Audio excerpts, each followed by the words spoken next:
All right, so welcome to the online network of independent learning professionals. Today I am super excited because we're going to be talking with Christy Tucker about how to provide better feedback for scenario-based e-learning. And this is something that is such, I think it's really going to be a very interesting topic. She is a guru at it.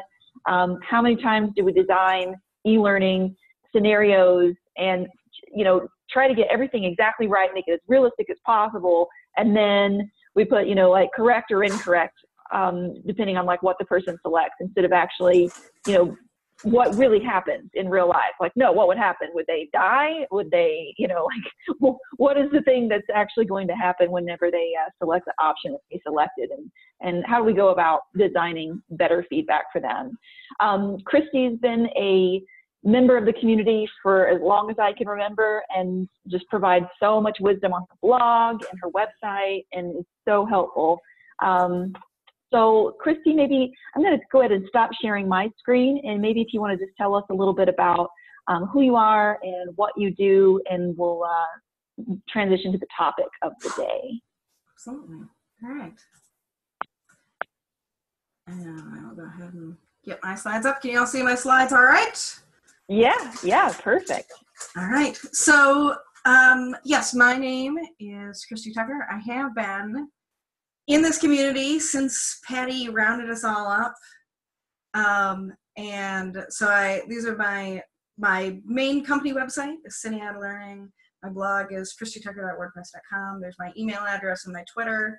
I'm on LinkedIn. I'm in a couple of other places as well. And I've been blogging for over 11 years now.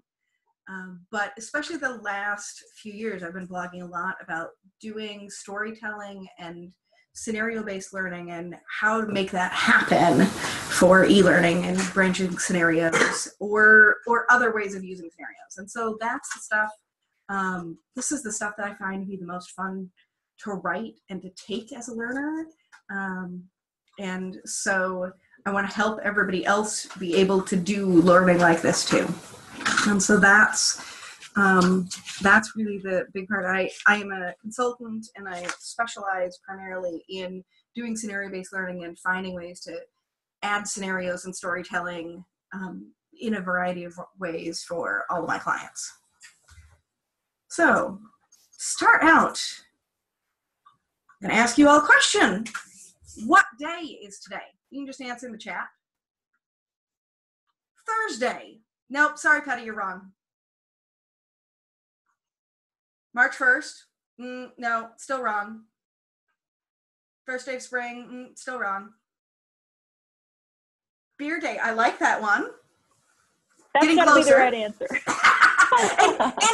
it is actually, in fact, it's World Compliment Day. But were you ever going to get that answer? March 1st is apparently World Compliment Day. We do this all the time to our learners. We say, oh, here's a question. And then we just tell them correct or incorrect. And we don't tell them why. We don't give them any hint of which direction to go, right? You gave all sorts of answers, which were actually all correct. Weekend minus 2 days, I like.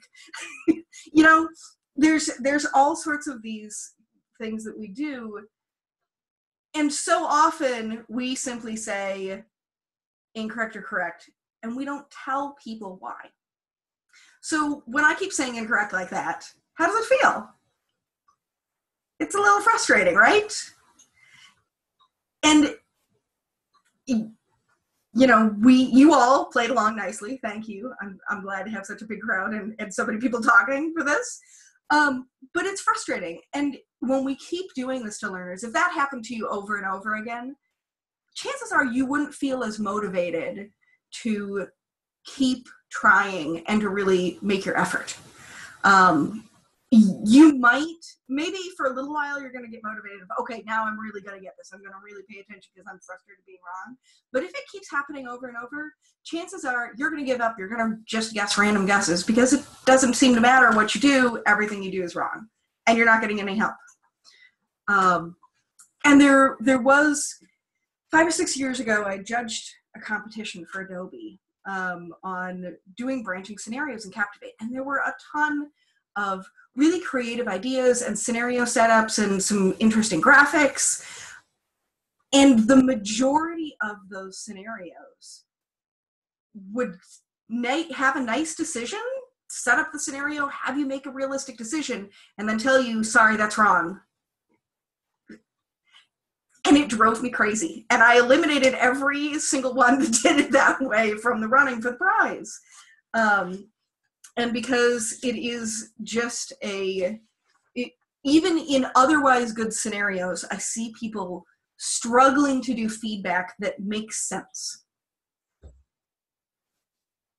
So we're here today to talk about doing better feedback. And specifically, especially in branching scenarios, but in any sort of scenario-based learning, we want to have feedback that gives the learners information so that they can make better decisions. If we're talking about a branching scenario where there's multiple decisions in a row and where early decisions affect what you can do later, we want people to be able to adjust, to be able to make better decisions. Or when they go back and retry it, we want them to have a better decision. We want them to make better choices the second time, or the third time, or the fifth time. We want them, because if they practice making better decisions and using the information available to make better decisions when they're doing the training, they will be able to make better decisions when they go back to their jobs and are trying to apply the skills that we're trying to teach them. That's the purpose of what we're doing. So you'll have better impact if we do better feedback. I am focusing on scenario-based learning today, and especially branching scenarios and simulations. Some of the things that I'm talking about, however, can be used with one-question mini scenarios, which I have presented to this group about previously, and I've got some information on my blog if you need more about that. Some of this information even applies even in kind of traditional formative assessment, doing more traditional multiple choice questions. There's some of this on how you write coaching feedback that you can use in really anything. This is mostly technology agnostic. There's a couple of the screenshots and things that are from Captivate, and one from Twine in here. But really everything we're doing could be done in Storyline or Captivate, or Twine or Branch Track, or whatever tool you're using to create scenarios.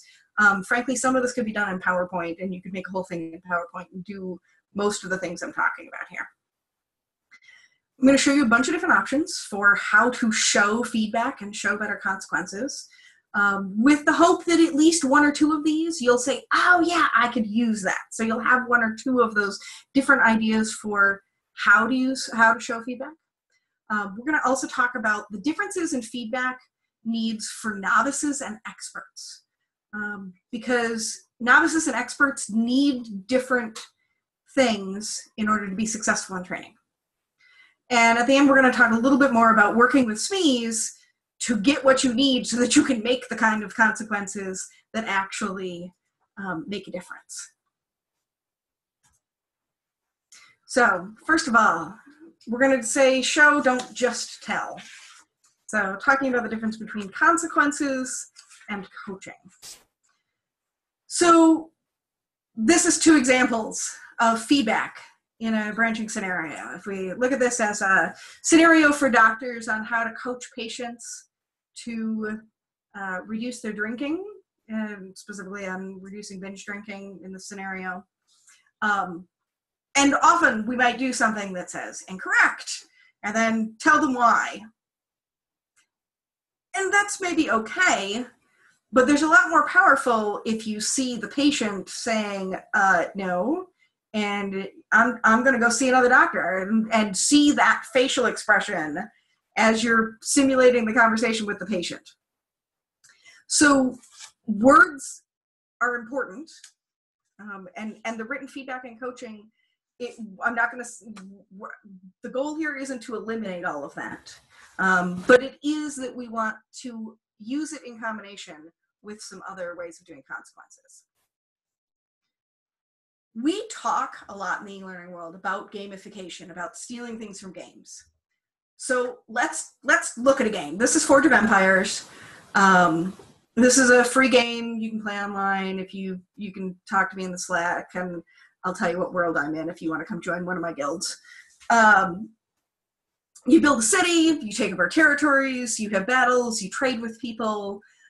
There's a lot going on in this. It is effectively like an empire building simulation. And we're not going to do anything this complex in most of our e-learning. Most of us are not in the kind of budget where this is with these kind of graphics and this much complexity. But we can steal some of these ideas. So if you look at this, I know in this game, if I have a battle and I lose, that's feedback that tells me I did something wrong. If I do a battle and I win, but my army takes a bunch of damage, that is also feedback that tells me I need to change my strategy. Up in the upper right here, there's coins and supplies and metals and diamonds. Those are all things that you accumulate. Those are resources. So it's doing a tally count as I go through this. And how much of those I accumulate is a consequence of the decisions I make during the game. In the upper left, I have a ranking, and I can see, my rank will go up. That's my available population. Whether my population is happy or not is a consequence of my decisions in the game. On the left-hand side here, there's a reminder. So, the smiley face is a pretty clear consequence. And there's places where we might use a happy or angry, even in that kind of cartoon icon thing. This one's a reminder that I have some things that I'm supposed to collect. So it's a reminder that I missed something. There are places in a scenario where maybe we should do a reminder of, hey, there's a little alert of, hey, there was something else here that you missed. There's quests. There's a lot going on in here. So I think it is actually helpful as an instruction designer. If you play games, at least you don't have to play for years and build your city up to the point where I'm done here. But it is helpful to go play games and go look at what game designers are doing in how they show feedback in a lot of different ways. Because all of these things in here are the consequences of the decisions that I've made, that I do something and then something happens in the game. There's not really much direct instructional, oh, that was a bad choice. It's really, oh, you ran out of money. That's the consequence. Or you ran out of supplies, or you lost a battle, or you ran out of space for building in your city. So I think there is inspiration that we can take from gamification, even if we aren't doing full games of things. So really this all falls into kind of two categories. And this is based on Ruth Clark's book, Scenario-Based E-Learning. She's the one who uses this terminology of intrinsic feedback and instructional feedback. Intrinsic feedback is the consequences, the stuff that happens. When you do a thing, what happens? It's implicit feedback. It feels more realistic. It might be character responses. It might be meters or tallies of some sort, environmental changes. All those things that we were just talking about in the game, that's all intrinsic feedback. Instructional feedback is coaching, and it is explicit feedback. It can sometimes feel academic, although you can make it maybe feel a little bit more inclusive of the scenario without breaking the flow of the scenario so much. You can have a visible narrator. It might be the invisible narrator. So and both of these are important, especially depending on who your audience is. You might do more or less or different types of both of these. But we're going to look first at some ways to do intrinsic feedback. We tend to do pretty well in e-learning at doing instructional feedback. We generally do include at least something. We at least tell them that correct or incorrect, and that's instructional feedback. We sometimes omit intrinsic feedback, consequences. So the first one, character responses. This is that same character from that scenario that I did for the Hazelden Betty Ford Foundation of training doctors how to give patients a brief counseling on alcohol dependencies. And so I had picked this character out of the eLearning Brothers library, It is, you know, kind of ranging from, I had 5 levels, from angry to not motivated to, at the end, more motivated. So those character libraries, eLearning Brothers or eLearning Art, the character assets in Articulate 360, you know, you can look at these things and have some sort of responses. If you think about things in games and the way that a game will have those sort of simulated conversations, you see this all the time, where you'll have that character response of what, you know, where their facial expression will do something. The other part of character responses is the what do they say. And whether that is on-screen text or whether that is audio or video, if you're doing interactive video or branching video scenarios, that all of those things that are the responses in a simulated conversation, this is one of the biggest things for showing the consequences, is how does that character respond? And doing something like this, showing those facial expressions, it gives you a little bit more emotional impact instead of just the cognitive, well, we're thinking about it. We want people to be engaged, and some of that is getting some emotional engagement, not just cognitive.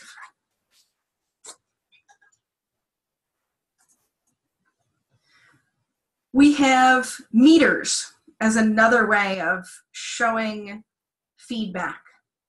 So for example, so meters are a way of making invisible elements visible. Again, Ruth Clark talks about this in scenario-based e-learning. So that previous example where I was trying to show how the doctor's conversation with the parent-patient changes that patient's motivation to change their behavior. So we want that patient's motivation to increase. You might do something where you're talking about customers and you're talking about their likelihood of buying something.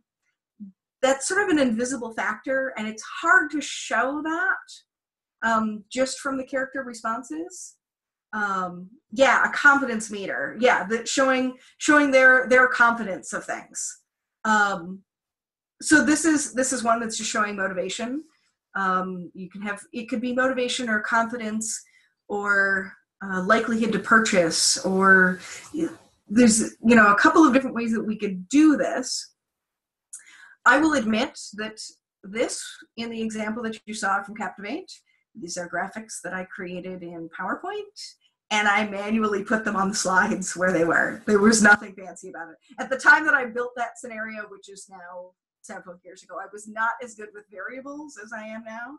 Now, if I was doing this, I would probably do this with variables, and I would have some more ways to control it, rather than literally having a manual graphic change for everything. But it's completely doable, even with a manual graphic change, and even in a really complex scenario.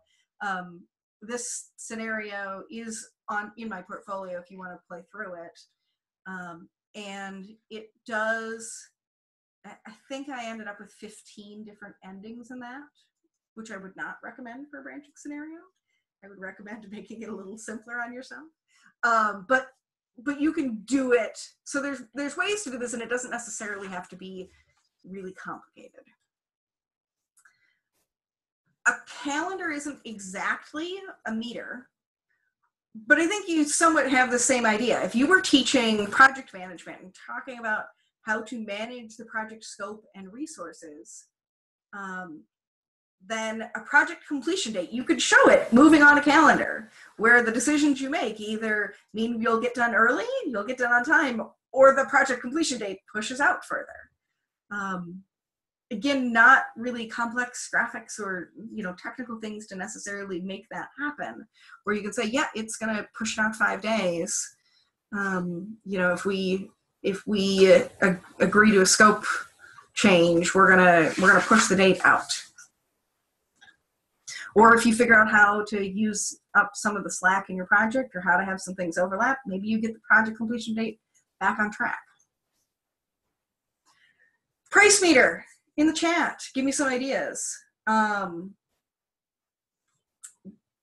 So I would say, if we're talking about in the chat, I will get back to that question about real-time environment where multiple correct ideal responses. I'll talk about that next. Price meters. What do you think you could use some sort of price meter for? What kind of skill or objective would a meter like that support? Tax refund amount. Oh, that's a great one. I've not done my taxes yet. Yep, stock trading, sales, also good. Profit and loss, negotiation. Yep. So yeah, some sort of sales, some sort of commission. You could do some sort of price meter for these sorts of things. Yeah, hotel room rates. Yeah, you can have it on negotiating, better prices for things. You can have it actually a price. We just were talking about one on project management, and you can have a price of what's the cost of your project and does it run over, profit at the end of a project, an auction. Price meters, I think, are another one where when we're talking about business kinds of skills, some sort of, what's your total price, whether you do it visually and as a bar like this, or you just do like in the game I showed earlier where it's just a total of your coins, but something to show that monetary amount going up or down, managing supply and demand. Yeah. All of those things, I think there's a couple different ways to show price, but I think this is one that you can make it visible on the screen so that people can figure out, oh, okay, well, this is, okay, well, this is going to be what it is. I had a project several years ago for a major health insurance company who I'm not allowed to name because I'm under an NDA. But we were doing some scenarios about helping people find the right insurance plan for them, for their needs based on their family and their expenses.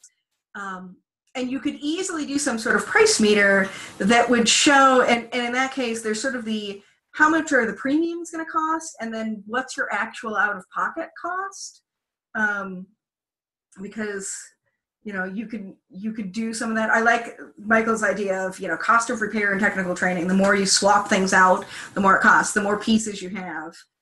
Dealing with shrinkage in a retail environment. I mean, there's a lot of different ways to use this. So going back to that question earlier about how do you do things if it's a more complex, you've got a real-time environment where you're doing more of a simulation rather than just sort of the branching things. One of the ways to do that would be to do meters like this, but have them tied somehow to a variable, where different actions, you assign points to those. So if we're talking about a price thing, certain things maybe cost up, yeah. So if you do,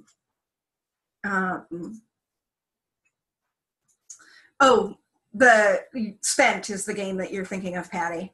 But you could do things. So spent actually is a really good example of that, where all of the every single action that you do in there has some effect on what job do you take. That controls how much income you have. What are you doing for transportation? Where are you living? What do you make the choices about? Do you take the dog to the vet? Do you pay for your kid to go on the field trip? And all of those things, there's a calculation going on, and dollars go up or down. And I would say even in a more complex simulation, what you should do is pick these one or two probably kind of meters. That it's trade-offs of, what are you going to do? What's your trade-offs and which things are important to you, and in that case, it was also to show you how hard it is to get through a month. You can choose to skip on a bunch of food in order to be able to have more money to do other stuff. It doesn't quite show the consequences of that. It does tell you you're going to be hungry if you don't buy much food. So I would pick, if you got something complex, you pick one or two meters that you can show as your figure, and then have things go up or down depending on what you get. In the spent game, at least when it was initially launched, if you started running short of money, you could share the game on social media, and if some people and have people click on it, and then they would loan you money in the game. That was one of the ways to do stuff, and one of the ways that game went viral was by sharing it that way. So I think you could do some things like that, and maybe you could do something with a couple of different things to show trade-offs. Maybe you're doing 2 different meters. One of the meters is price and one of the meters is quality. And then you have a calendar for time. And you let people figure out for a project, what would you like? Because you can only have 2 of these things. You can have price and quality. You can have a lower price and good quality, but it's going to take a really long time. You can have good quality and get it done quickly, but then there's a trade-off in price. So you could have meters potentially done. That's going to require more complexity of variables, but I think there's ways to show that without simply telling people, oh, this decision was bad because sometimes there's multiple right answers. That's one of the advantages of these kinds of consequences, is you can show trade-offs without necessarily a right answer, or maybe it's gray area. Another example is warnings. So things like safety training, software training, equipment maintenance, troubleshooting. I did training for bulldozer safety a number of years ago. One of the things that we needed them to do was to know all of the icons that show up on the dashboard of these bulldozers. Because for some warnings, the answer, the thing you're supposed to do is when you finish your shift, you need to go tell maintenance that there's a problem. And for some of the warnings, you need to shut down the machine right now and get off of it. And you need to know the difference between which warnings are which. There's a difference between your check engine light and the gas is going to be, you've got 50 miles left in your gas tank. Or you've got 50 miles left in your gas tank. No, you've got 15 miles now. There's urgency in that. So simulating the warnings of what would happen when you make incorrect decisions, or when there's a problem and your job is to fix it. Another training I had done was training instructors how to do some troubleshooting in an LMS. We used a narrator who was thinking through the process. It wasn't actually a branching scenario, but it was kind of a narrated worked example. But we showed lots of the things of the errors in the gradebook where the numbers weren't matching up where they were supposed to be, was the real life consequence, where just like in a bookkeeping of if things didn't align, you would show those things as the consequences. Next page has a kind of weird picture. I think I'm hoping a number of you have done the Lifesaver training or are familiar with this. This is an interactive video training. This is not something I created, but it's great training, and so I want to highlight it. This is in an emergency situation where you're giving CPR. So time can be used as one of your consequences in a scenario. In this particular case, on the right-hand side, you see this good, bad, and where you are in that scenario. And so in this case, it's literally as you are pressing keys on the keyboard in a rhythm in order to get, to simulate doing CPR to the right rhythm. I actually think in this case it would be a little bit more effective if the top of that scale said too fast and the bottom said too slow, and then you were targeting actually the middle as the right range. Overall, I think that this is really good use of time as a feedback. In this case, they also show you how many things you got right the first time and what your average time to respond was. In this particular training, I think time to respond is relevant because it's about how you respond in an emergency situation where somebody has lost consciousness and needs CPR, and you're trying to, figure out, get somebody to call 999. It's a UK thing. call 911 in the US, get somebody to go find a defibrillator, to go do those things. In this particular case, it really matters. However, I would be really cautious with using time. Think through, kind of brainstorm now. What are the potential drawbacks for using time as a consequence in scenarios? Or when might it not be good? Yeah, accessibility, Allison, is a really big one. Because there's plenty of people, screen readers take longer to read things, and there's plenty of people with motion disabilities where the fine motor control of getting the mouse to click on things is going to be a problem. Connection issues, delays, ESL. I think that there's also, if you're trying to measure something with critical thinking, time ends up kind of being a negative for your scenario, because then it encourages people just to guess rather than actually thinking through the decision. In some cases, adding timers, sometimes we think, oh, adding timers will make it like a game and it'll increase motivation. People will be motivated to go really fast and to pay attention.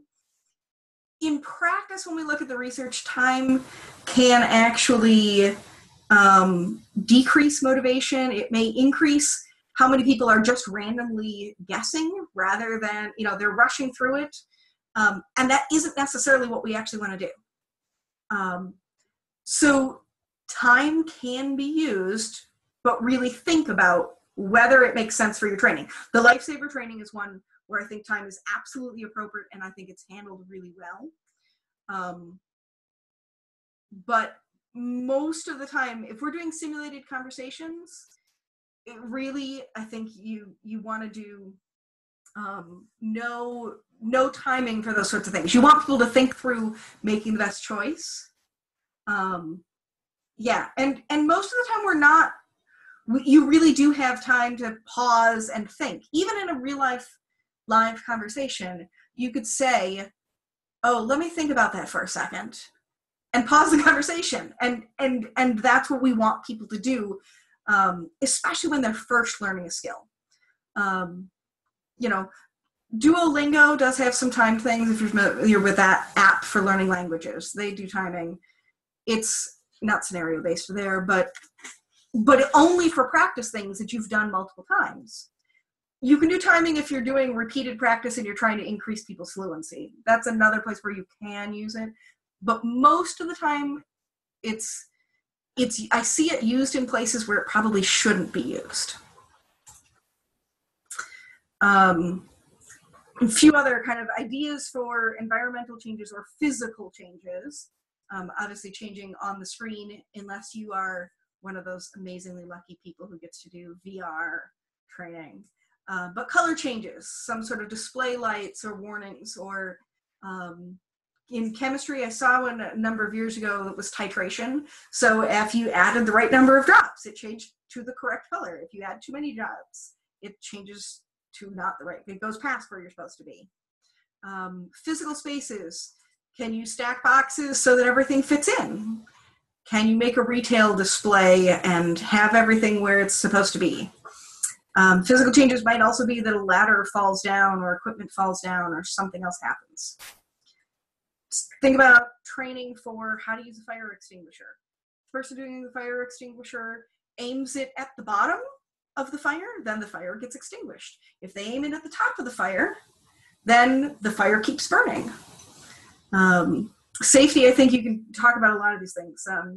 The bulldozer training, one of the possible consequences in a wrong choice was that you could tip the vehicle over if you were doing the wrong thing on a hill. You could make a vehicle roll over. You could have an injury. Yeah, and there's a couple of people talking about some of the timing, and Carrie did talk about that, adding pressure and increasing stress as an important part of their training. And I will say that doing the timing, I can see an argument that, if you're doing active shooter training, I think you could do timing, and you could make an argument that that's a necessary thing. And so there are times when time should be the correct thing, or making people respond in that stressful situation. The lifesaver, I think, is that, because it is really that, like, what's your gut reaction in the moment, because that's what you're going to do in the emergency.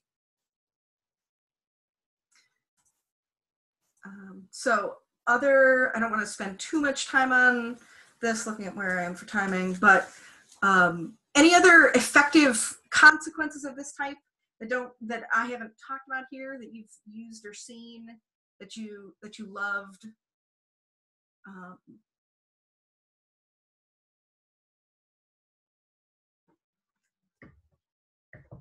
And Carrie, I would absolutely agree with that.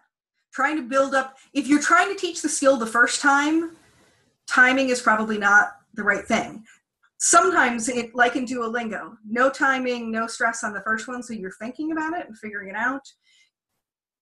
Adding some timing later to increase the pressure, I think, can be used effectively if you're doing, especially if you're doing sort of a spaced learning and you're doing reinforcement. That makes sense. So, differences between novices and experts. So novices, we're going to go back to that idea of intrinsic and instructional feedback. Novices need more instructional feedback. They need more direct coaching. Novices are more likely to struggle with cognitive load.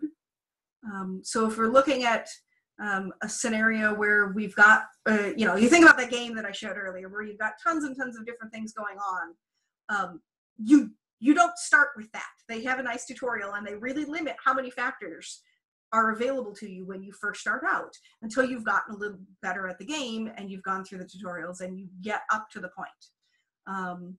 And some of that is that cognitive load of having too many things going on. Intrinsic feedback, the consequences, as great as they are and as realistic as they are, they can increase cognitive load. So you have to watch how much you are doing with novices. You can absolutely do some. I'm not saying do only instructional feedback, but watch how many different kinds of feedback you're doing, and especially watch if you're doing sort of the red herring or making them filter through the irrelevant information. Experts, on the other hand, have the schemas to be able to deal with this. They can pull the relevant details from more complex intrinsic feedback. They are less likely to have problems with cognitive load. So we do want to use instructional feedback in some situations. So when we do, it should be specific. Just telling them correct or incorrect. We do need to tell them, if we're going to do instructional, we need some indication, at least for them, of whether it's correct or incorrect. I will say the character response being really angry, I think, is fairly clear, correct or incorrect. It's better. But when we're talking about instructional feedback, having something that is specific, that focuses on the process, that doesn't, when we talk about process, it is the, you used a closed question there rather than an open-ended question. You picked the wrong tool. You think about what strategy would give you more resources. Think about what strategy would make the customer confident that you are listening to their problems. So address the misunderstanding. If you, hopefully when you do these things, you're putting in plausible distractors that are based on common misunderstandings. So address that of, oh, well, it's natural to think that in e-learning that you should use no contractions so that people will take your content seriously. But actually, it turns out that contractions make your e-learning, using a conversational tone, including contractions, actually increases learning outcomes. So when we're going to do instructional feedback, let's do those things. Let's be specific. And this is one of those pieces that even if you're doing just traditional multiple choice questions in a traditional linear, not scenario-based course, you can do better instructional feedback. Especially, all of these tools let us do feedback based on each choice. And when it's more work, but it means that people are getting more out of it. And especially if it's sort of like the knowledge checks and the practice during the course, I think giving people more feedback about, here's the right answer and here's why it's the right answer, not just, sorry, that's wrong, here's the right answer.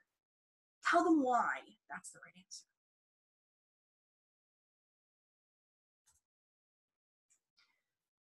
You can use coaches. Sometimes having that on-screen coach, there is certainly research supporting the idea of an on-screen coach to do things.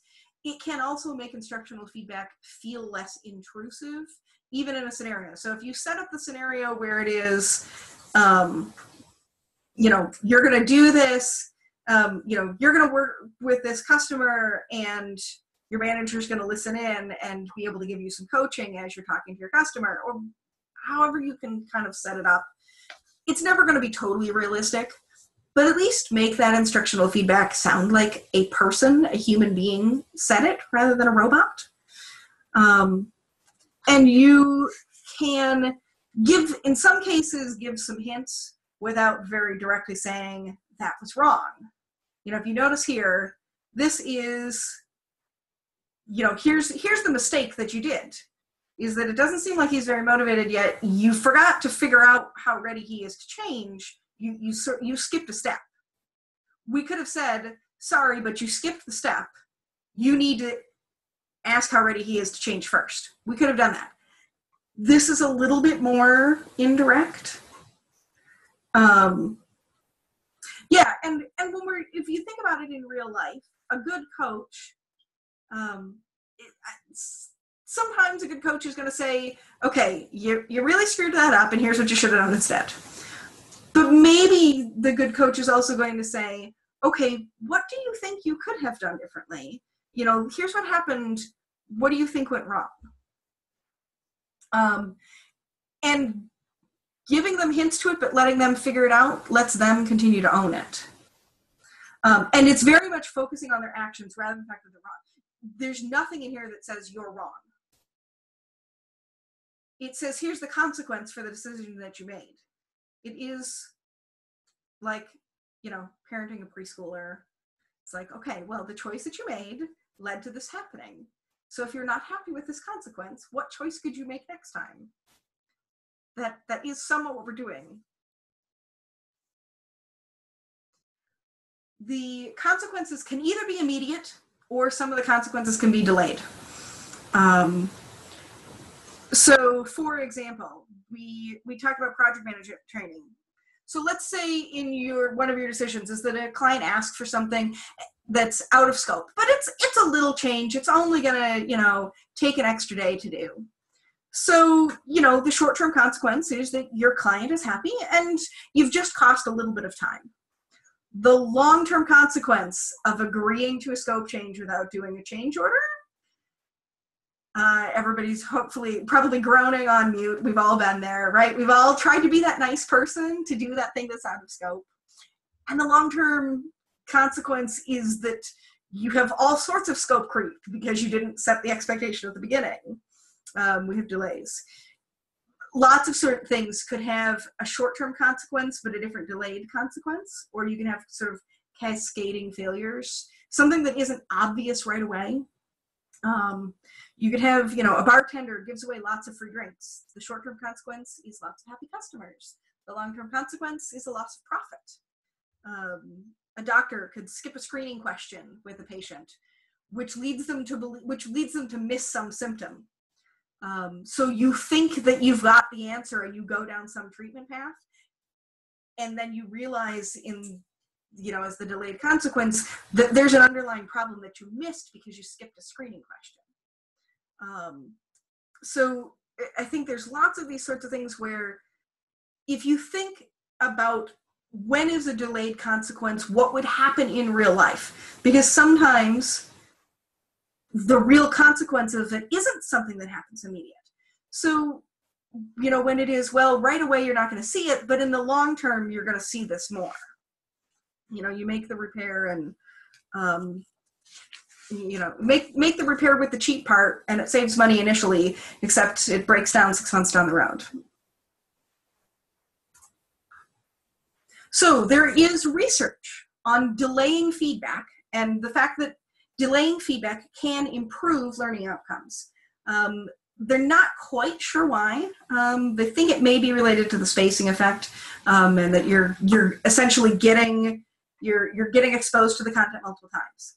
So Will Thalheimer published a report called "Providing Learners with Feedback," and talked about this in the chat. How long of a delay do you think is the shortest time that they found in the research where delaying the feedback made a difference in the learning outcomes?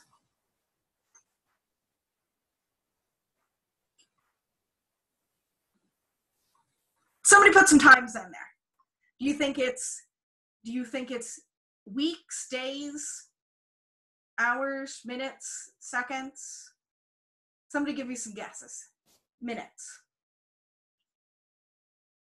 Okay, 15 minutes. Yep.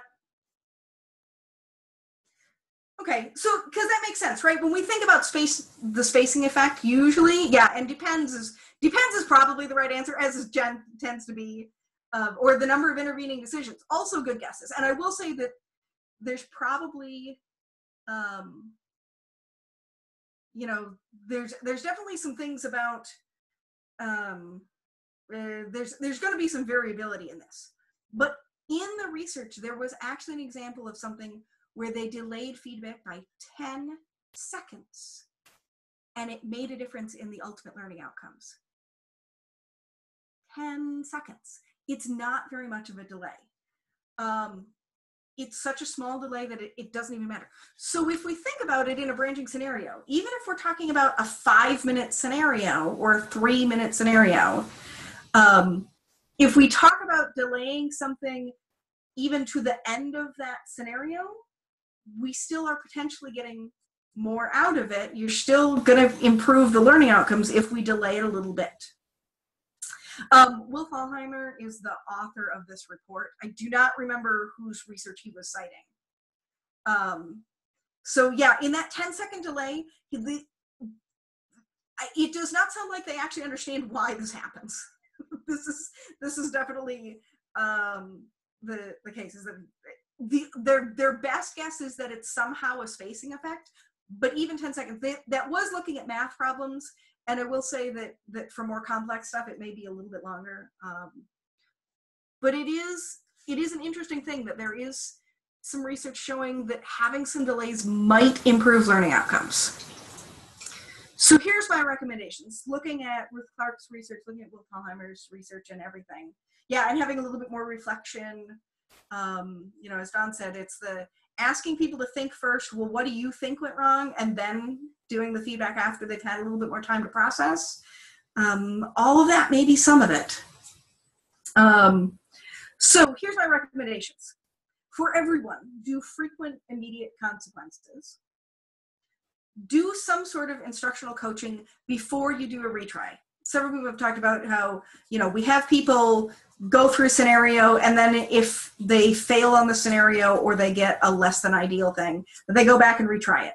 If they've screwed something up, before they're going to do it again, we need to actually direct them as to at least something about what went wrong. You don't necessarily, it's cluing them in on the actions. You can word it the way that coaching was of, well, here's another try at this. It looks like he's not very motivated. Maybe try this. Using delayed consequences when it's realistic to the scenario is important. But it can increase the feedback. For novices, you may do immediate coaching. You may actually do, for every choice in a decision, you may actually want to do some sort of immediate coaching, at least something about the process that says, yes, this is good, or some sort of hint. And for experts, I would say don't do that instructional feedback on every single decision. Don't let it go in the flow of the scenario. Give them the feedback before they go back to retry and restart the whole thing, or if they have to go back decisions, give them the feedback at that point, but don't coach them on every decision. I have not done one where you switch from novice to expert level based on their choices, but you could actually do that, you could score it somehow, and if they've gotten enough negative points that they start getting more coaching, at least till they get back on the main path. It certainly would be possible to do that in some tools. So we know we have lots of ideas on how to do consequences. We know that we need to get that information somehow. So here are some of the questions that I ask SMEs to get some of the information about, well, what should the consequences be? And yes, sometimes it is, what are the consequences of that decision? It's the what do people get wrong is usually where I start. What do people get wrong? What are they commonly confused about? And then what are the consequences if they don't get this right? What happens if they make this mistake? You also need the positive consequences of what happens when it goes right. You know, can you give me an example when somebody used this story or when somebody used this technique successfully? SMEs have lots and lots of stories. So the trick is, of course, to try to get those stories out of them so that you can hear the what are the consequences? Because we don't want the SMEs to just do that content dump of here's the principles. Okay, now let's talk about what happens when we use these principles or when we don't use these principles. So you do, you know, these sorts of questions, get them talking about things that aren't just content dump. You will often need to do follow-up questions. I like doing, you know, tell me what happened next. Tell me more about that. So that's also part of this. If you have that SME who either is so busy that you can't get them on the phone or get them into a meeting, or the SME still basically gives you 2-word answers to every question you ask, and we've probably all had some of those too. My suggestion is you start writing, even though it's going to be wrong. Start writing your scenario. Use your imagination, guess what the consequences should be. It doesn't matter that you're going to get some things wrong. It's fine. Write something down. Sometimes with SMEs, the challenge is that they just don't understand the whole branching concept. They can't envision it. And the blank sheet of paper is the block. So start writing something to get past that block. And the purpose of this, to some extent, is because even your most reluctant, recalcitrant SME will have a really hard time resisting the chance to correct you when you're wrong. They will give you feedback. And so once you have something there, rather than, it's hard sometimes, SMEs just can't get it from that blank slate. And that's part of it. So you have permission, I'm giving you all permission right now, to write stuff down, even if you're totally making it up, and even if the SME has to change 80% of it later. You all have my permission now to do this. Because sometimes that's what needs to happen. Ideally, you maybe don't have the whole scenario written, you have part of it to get things on things. And that kind of leads to the next thing, which is do a prototype early on. I like using Twine for prototypes, but there's lots of different ways to do them. You know, some sort of rough thing. Because again, helping SMEs see this is part of how you can get them to see, oh, that's what you mean by consequences. Okay, now I understand what we're doing. And so Twine, you're really going to have mostly text if you're going to do a prototype with this, as the sort of visual structure of this. So then I might just say, okay, angry customer face, happy customer face, you know, motivation 5 of 10, $200, you know, something else that giving SMEs something to react to. And it's okay that you can be clueless, because sometimes, you know, if you're just that blocked, it's okay to do that and to just say, all right, you know, here's the thing to look at. Now let's go in and fix it. So these key points here, I know I'm watching the time. So show the consequences, don't just tell them. Combine the intrinsic and instructional feedback, use both kinds. And I'll have time for a few questions in here. Do more coaching and instructional feedback for novices. If you can do delayed feedback for experts, delayed consequences, that can help out your experts.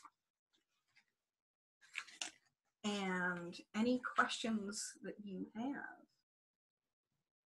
Thanks so much for this, Christy. Wow, like I've learned a lot. You know, delayed feedback is not something that I do frequently in my own courses, and so that's definitely something I'm going to be looking into. I was going to say, did everybody get at least one thing that you think you can go use in a course now? That's part of my goal is, did you get at least one thing that you think you can take back and apply? Yes, absolutely. Excellent. This is always good. This is my trial run. I'm giving this at the Learning Solutions Conference later this month, and you all get to be my practice run for this. So excellent. You got an oh heck yeah. Any other questions? Is there anything in here that you felt like I should have spent more time on if I'd managed my time a little bit better, or anything else that wasn't clear in this presentation? You can give me a little feedback now, or we can chat on it on Can't. So delayed feedback. Yep. And I think that's one of those things that we have the ability to do delayed feedback in the software that we're all using every day. And it can be really powerful, but we just don't use it very often. And I think that's also part of it. So excellent. Yeah. More examples. Yeah. On the environment stuff. I had a little bit more in there and I kind of skipped through that. And the slide deck I should actually put up here. I adapted this presentation template from a place called Slides Carnival that has free templates on it. Cool. I just found this. The graphic itself with the triangles is one from Storyblocks. More samples, it sounds like, and how to do the delayed feedback. And yes, I'm doing this presentation in Orlando. So I have some more samples on my blog, and some more about delayed feedback and how to do that. I do have some more in there, but I will look about. I think I maybe will come up with a couple more examples and stick them in here for the next version of things, and then see what it is for time in the actual presentation. But I will also potentially post some more of this on my blog later. So be watching for it. Well, and I just feel like this was just jam-packed with so many good suggestions and tips. And again, I just want to say thanks. We've got about a minute left. So we'll use this time to just thank Christy for preparing this slide presentation and taking an hour out of her morning and sharing with us all the wisdom that she has. Thank you so very much. And then we can talk more about this on Slack. We meet the first and third Thursdays of every month. So we'll be meeting the third Thursday of this month. That'll be the next time we see each other. We'll be doing community hour then. Have a wonderful week. Thank you again, Christy. You're the best. And have a great rest of the week, everyone. Bye. Bye. See ya.